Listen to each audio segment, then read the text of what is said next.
Bonjour à tous, nouvelle vidéo simplement pour vous dire, le problème bien souvent, c'est que nous avons peur d'être seuls, peur d'être incompris, alors que si nous prenons ces choses au sérieux, et si par exemple nous n'avons pas peur de nous retrouver seuls et d'être isolés, cela peut faire peur à beaucoup de monde.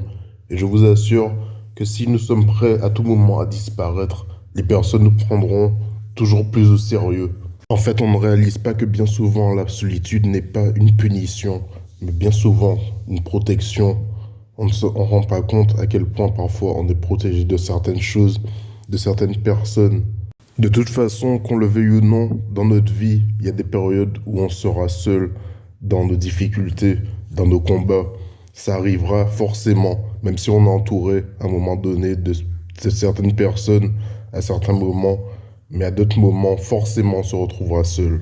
Celui qui n'a pas peur d'être seul développe une force, une résilience hors du commun, et après il devient inarrêtable.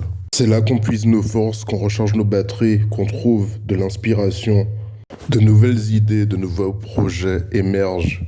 Et ça devient intéressant, puisqu'on sait par la suite qu'on pourra accomplir des choses qu'on n'aurait pas pu réaliser si on était tout le temps entouré dans la cacophonie de ce monde actuel. Qui est prêt à relever ces défis? Qui est prêt à surpasser cette peur? Ce que beaucoup de personnes n'arriveront jamais à faire, malheureusement.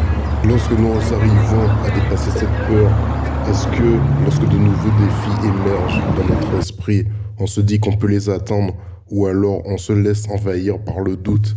Ah, le doute, c'est notre pire ennemi.